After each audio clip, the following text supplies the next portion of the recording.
Shalom, family. This is Brother Ali, and I want to thank you for joining me in our discussion of the Ten Commandments. In this episode, we'll be discussing the second commandment. Now, the fine details of this commandment are often overlooked, so I'm eager to get into this. But before we begin, a word of advice. Study the word for yourself in accordance with 2 Timothy chapter 2 and verse 15. Do not blindly follow anyone.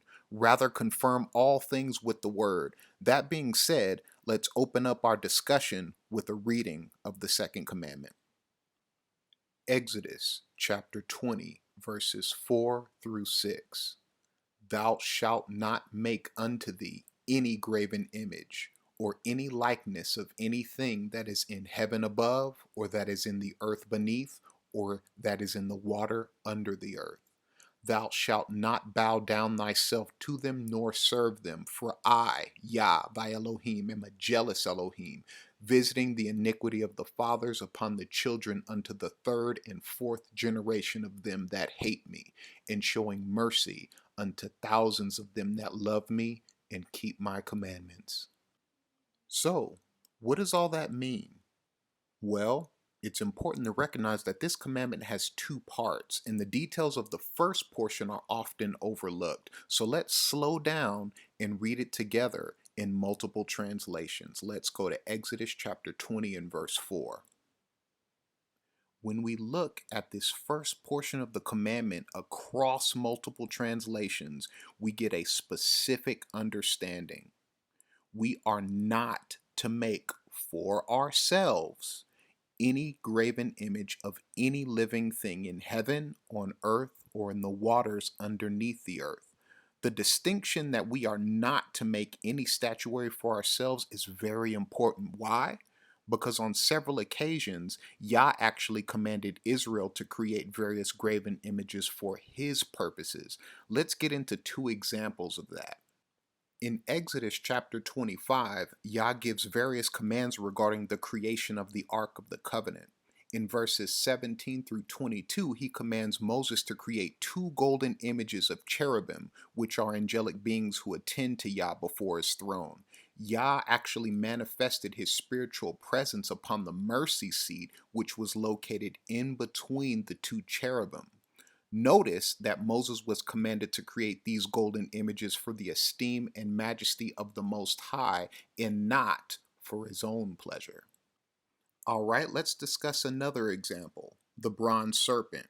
In Numbers chapter 21, Israel was grumbling against Yah in the wilderness. In his wrath, the Most High sent fiery serpents to punish the people for their rebellious hearts. When the people repented, Yah commanded Moses to fashion a bronze serpent for the people to look upon and be healed from the serpent's bites. Now again, notice that Yah commands Moses to fashion the serpent. Moses didn't do it because he had a fondness for snake statues. Now, with those two examples of Yah specifically commanding the manufacture of graven images out of the way, let's return to the first portion of the commandment. Again, as it is written, we are not to make graven images or any likeness of anything for ourselves or for our own pleasure. So let's take a look at the two key words of the commandment in Hebrew. Thou shalt not make unto thee any graven image. The Hebrew word translated to the English phrase graven image in the King James Bible is the word pasel.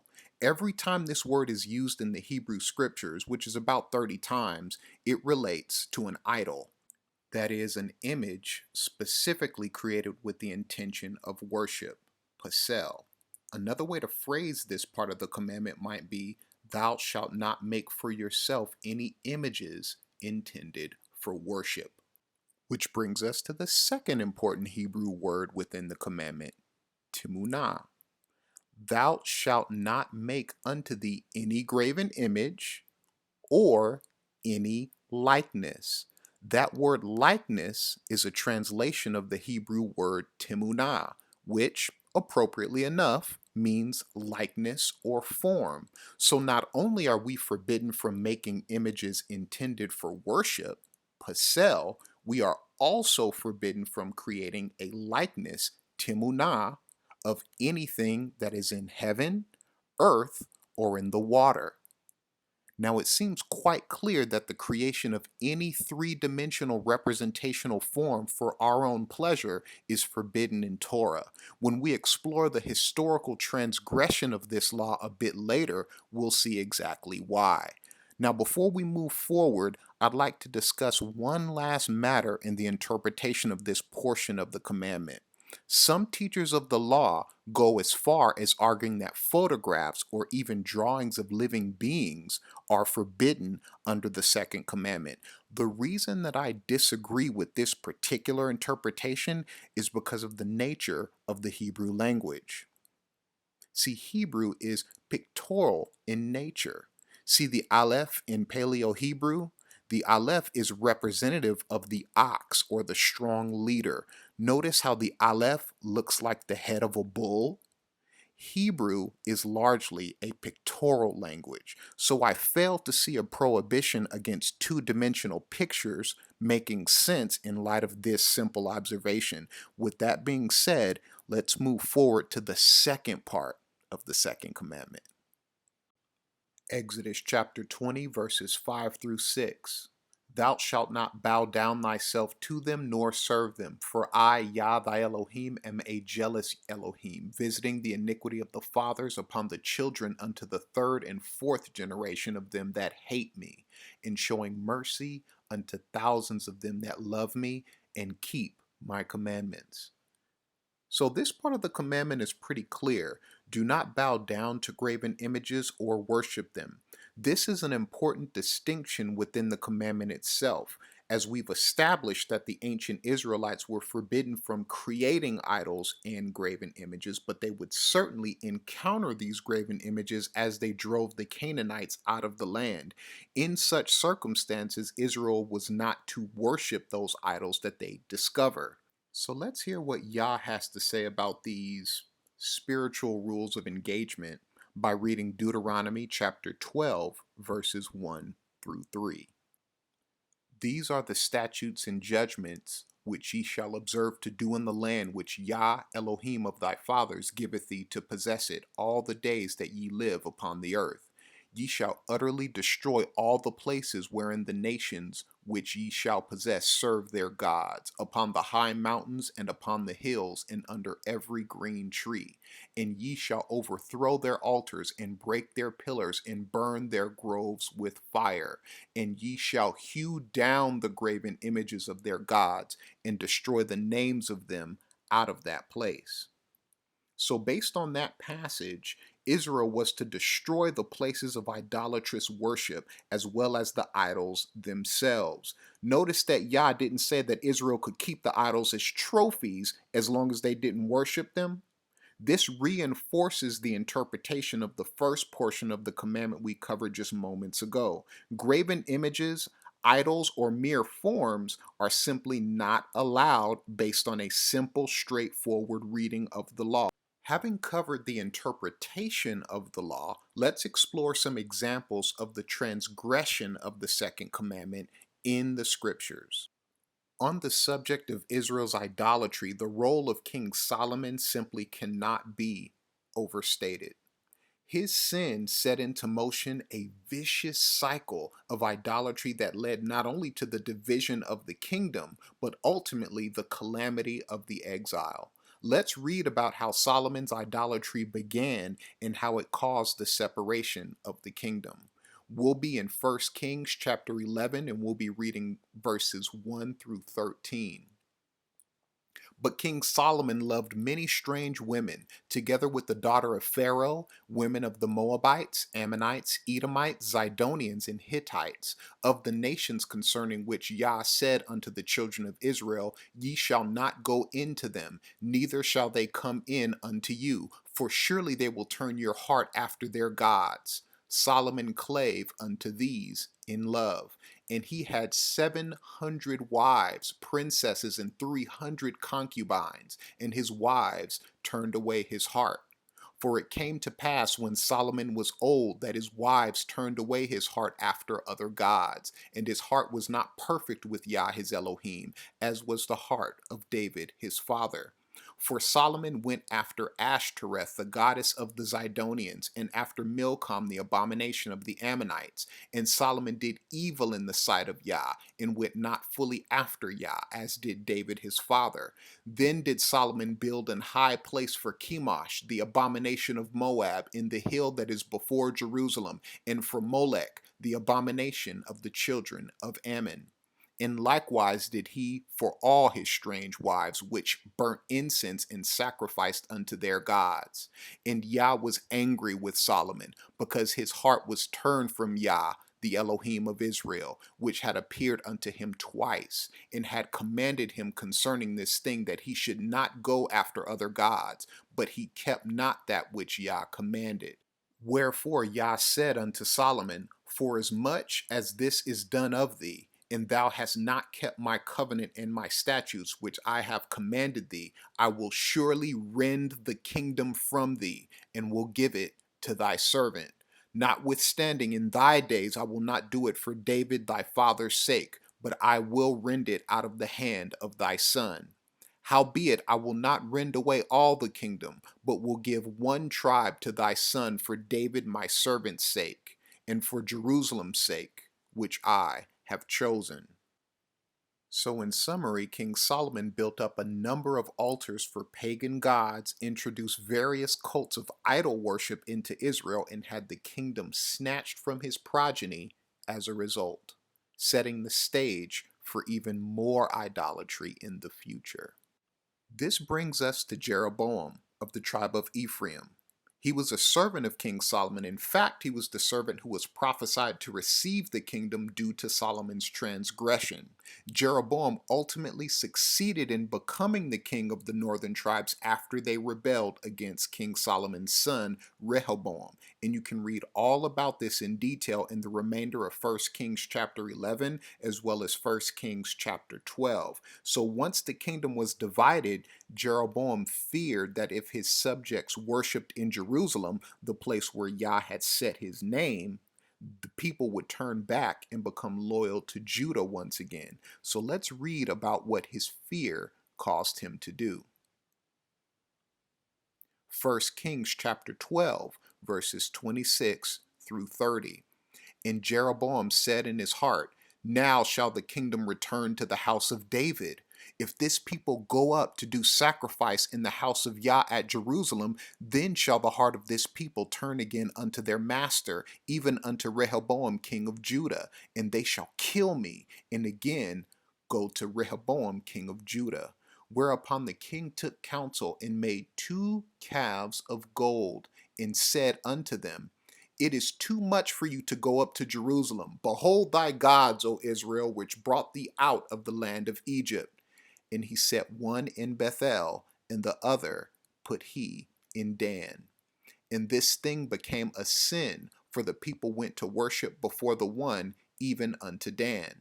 Continuing in 1 Kings chapter 12, verses 31 through 33.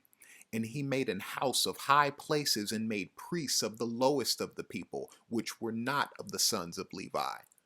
And Jeroboam ordained a feast in the 8th month, on the 15th day of the month, like unto the feast that is in Judah. And he offered upon the altar. So did he in Bethel, sacrificing unto the calves that he had made. And he placed in Bethel the priests of the high places which he had made. So he offered upon the altar which he had made in Bethel the 15th day of the 8th month, even in the month which he had devised in his own heart, and ordained a feast unto the children of Israel, and he offered upon the altar and burnt incense. Does this sound familiar? Jeroboam did exactly what Aaron, the first high priest, had done. He created golden calves as idols for Israel to worship. Also, like Aaron, he took it upon himself to declare new feast days to Yah. He even took things a step further by taking laymen and appointing them into a newly formed pagan priesthood in an attempt to legitimize his idolatry. In the end, Jeroboam was severely punished for his sins. But that's a tale for another day. Let's close out this portion of our discussion of the second commandment with a quick chat about an image we spoke of earlier, our old friend the bronze serpent. Let's go to 2 Kings chapter 18 and we'll read verses 1 through 4.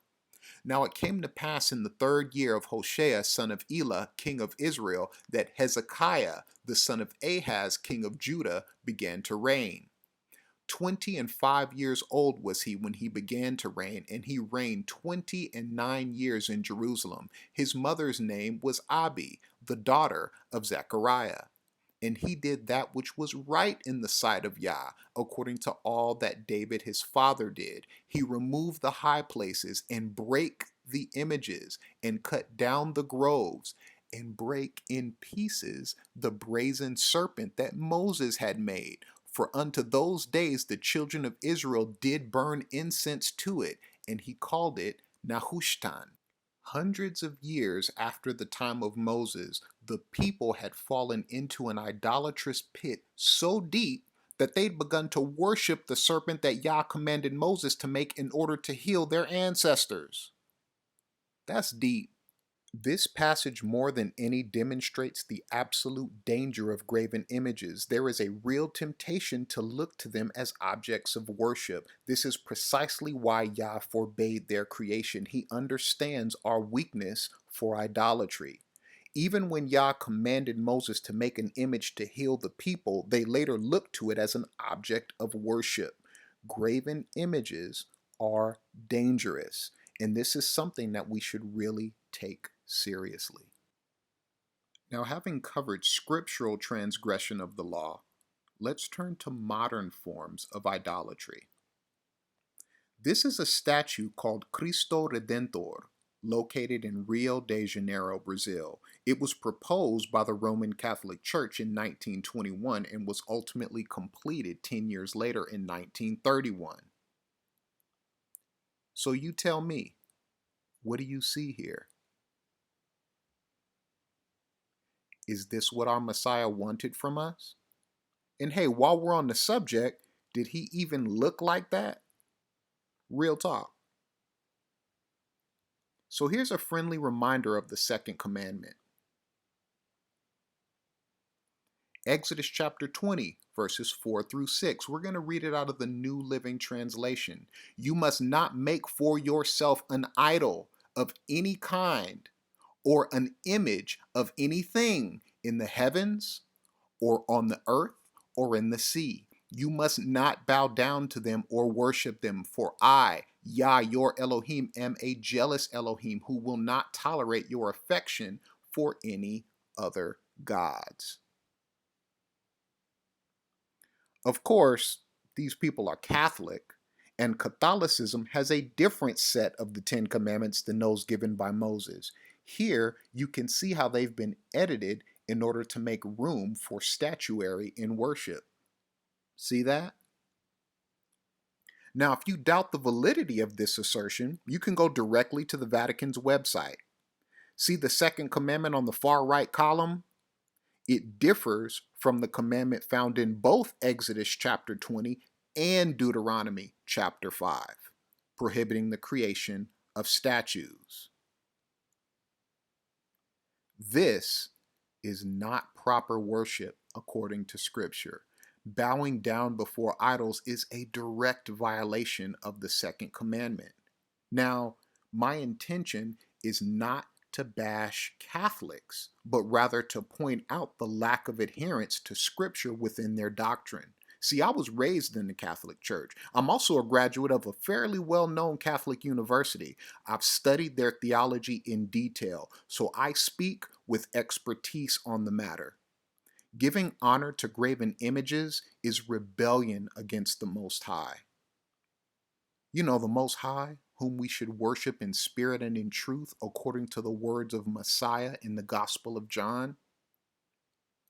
Now, lest we be accused of bashing Catholics, let's not forget to face this commandment ourselves. How many of us in this walk maintain statuary of lions?